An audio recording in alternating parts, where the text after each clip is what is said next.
Hello students, आप सभी का हार्दिक स्वागत है। आज हम लोग क्रैश कोर्स के अंतर्गत डिफरेंशियल इक्वेशन का सॉल्यूशन निकालने जा रहे हैं जो कि वेरिएबल सेपरेबल मेथड पर बेस्ड है। तो आइए, हमारे सामने एक क्वेश्चन है बच्चों, sec square x tan y d x plus sec square y tan x equal to 0। Variable separable का मतलब होता है डी एक्स के साथ एक्स वाला टर्म और डी वाई के साथ वाई वाला टर्म।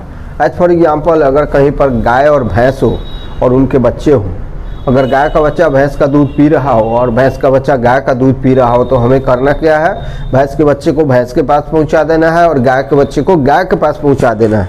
अर्थात यहाँ पर एक्स वाले सभी टर्म को डी एक्स के साथ और वाई वाले सभी टर्म को डी वाई के साथ पहुँचा देना है। तो देखिए कैसे करेंगे हम लोग। तो आइए अब हम लोग वेरिएबल सेपरेबल मेथड से डिफरेंशियल इक्वेशन का सॉल्यूशन निकालें। तो हमारे सामने एक क्वेश्चन है, sec square tan y d x plus sec square y tan x d y equal to 0। तो हम क्या करेंगे, इसके दो टर्म्स हैं, प्लस से कनेक्टेड है, तो हम इनको ट्रांसपोज कर देते हैं राइट साइड की तरफ। एक्स वाले टर्म को डी एक्स के साथ और वाई को डी वाई के साथ करना है। तो आइए पहले हम ऐसा करते हैं, sec square x d x upon tan x इधर से इधर आ जाएगा तो डिवाइड हो जाएगा। जब साइड चेंज करता है ट्रांसपोज करने पर तो क्या होता है, वो इनटू का डिवीजन में हो जाता है, डिवीजन का इनटू, प्लस का माइनस, माइनस का प्लस हो जाता है। टैन वाई फिर इधर आ जाएगा आपका sec square y divided by tan y, ऐसे हो जाएगा। यहाँ डी वाई है। अब क्या होगा, तो ये हो गया, ये वेरिएबल सेपरेबल हो गया, माइनस चिन्ह लगा हुआ है। अब हम दोनों तरफ इंटीग्रेट करेंगे, तो लिखेंगे इंटीग्रेटिंग बोथ साइड्स भी है, इंटीग्रेटिंग वी हैव। अब हम लोग इंटीग्रेट करेंगे, तो sec square x upon tan x d x equals to minus sec square y upon tan y d y. अब यहाँ पर दिखाई दे रहा होगा कि डी वाई के साथ वाई वाला टर्म्स है, डी एक्स के साथ एक्स वाले टर्म्स हैं। अब इसका इंटीग्रल क्या होगा, तो यहाँ पर देखें, डिनोमिनेटर में टैन एक्स है, न्यूमिनेटर में सेक स्क्वायर एक्स है। सेक स्क्वायर एक्स क्या होता है, टैन एक्स का डेरिवेटिव होता है। ये इस फॉर्म में है, d tan x upon tan x. इसका क्या मतलब हुआ, इसका मतलब हुआ कि numerator is derivative of denominator equals to minus, अरे आरएचएस में भी वही हाल है, आरएचएस में भी जो न्यूमरेटर है वह तो डिनोमिनेटर का ही डेरिवेटिव है, तो derivative of tan y upon tan y d y. तो अगर आप जानते हैं इंटीग्रेशन से कि अगर न्यूमरेटर डिनोमिनेटर का क्या हो, डेरिवेटिव हो, डिनोमिनेटर का डेरिवेटिव न्यूमरेटर हो, तो इंटीग्रल क्या होता है, log of denominator plus c होता है।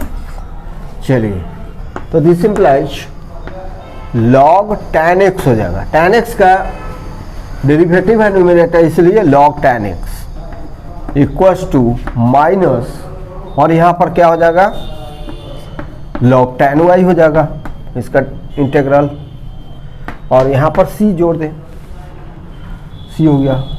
अब क्या करेंगे हम, लॉग टैन वाई को हम ट्रांसपोज कर देंगे फ्रॉम राइट टू लेफ्ट, तो log tan Y plus log tan x equals to C.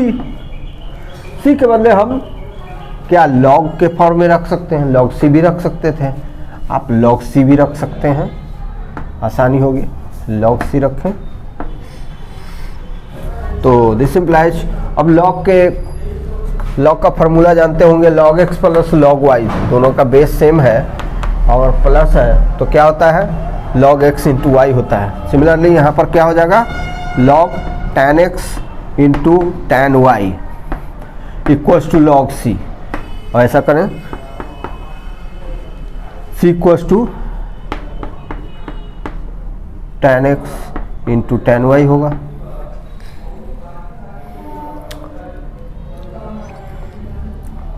This implies tan y into tan x equals to c, और इसको ऐसे भी कर सकते हैं tan x into tan y है, tan x को उधर ले जाएंगे तो उधर क्या हो जाएगा c by tan x cot x हो जाएगा। ऐसे कर सकते हैं tan y equals to c cot x, ऐसे भी लिख सकते हैं जैसे भी लिखें। इसमें आर्बिट्ररी कांस्टेंट कितना है? एक है, एक आर्बिट्ररी कांस्टेंट है। अब ध्यान देंगे ये क्वेश्चन, दूसरा क्वेश्चन है वेरिएबल सेपरेबल पर बेस्ड है ये, dy by d x equal to 1 plus x square into 1 plus y square. इसको सॉल्व करना है वेरिएबल सेपरेबल से ही। तो कैसे करेंगे? तो y वाले टर्म को dy के साथ और x वाले टर्म को dx के साथ ले जाएंगे। तो आइए dy, तो क्या हो जाएगा dy upon 1 plus y square transpose करने पर इक्वल्स टू dx, इधर आ जाएगा ट्रांसपोज करने पर dx into 1 plus x square हो जाएगा। देखिए 1 plus x square into dx, ऐसा हो गया। इसको हटाइए। अब हम क्या करेंगे? इंटीग्रेट करेंगे। इंटीग्रेटिंग v है।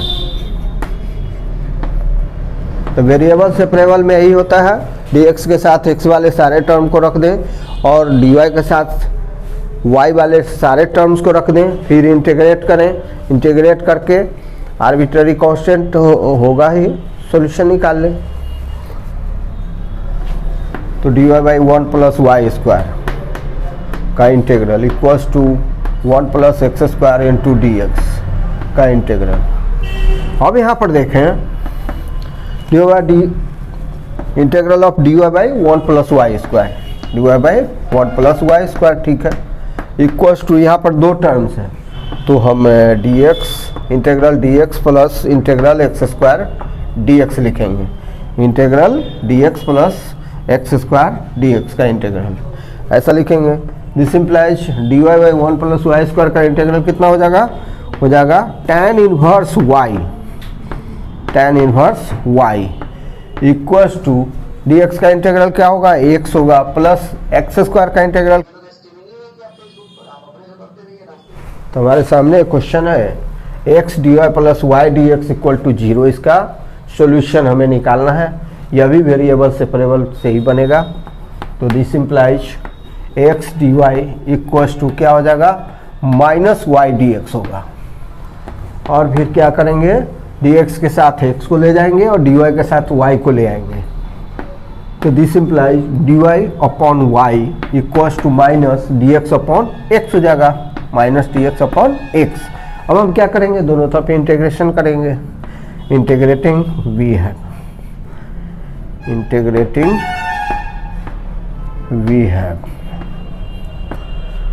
तो integral of dy by y equals to minus integral of dx by x। This implies, अब आप जानते होंगे dy बाई वाई का इंटीग्रल कितना होता है? log y होता है। क्या होता है? log y equals to minus, और dx बाई x का इंटीग्रल क्या होगा? तो माइनस log x होगा। अब प्लस log c लिख दें, क्योंकि दोनों टर्म्स में log है। तो आप कांस्टेंट भी लगाएं, उसमें log लगा दें। अब log x को ट्रांसपोज कर दें फ्रॉम राइट टू लेफ्ट, तो क्या हो जाएगा? log x plus log y हो जाएगा इक्वल्स टू उधर log c। दिस इम्प्लाइज, अब log x plus log y क्या होता है? तो log x इंटू वाई होता है इक्वल्स टू RHS क्या हो जाएगा? log c। दोनों का बेस तो e है। This implies x into y equals to c। इसमें आर्बिट्ररी कांस्टेंट कितने हैं? 1 आर्बिट्ररी कांस्टेंट है। तो यह जनरल सॉल्यूशन हुआ।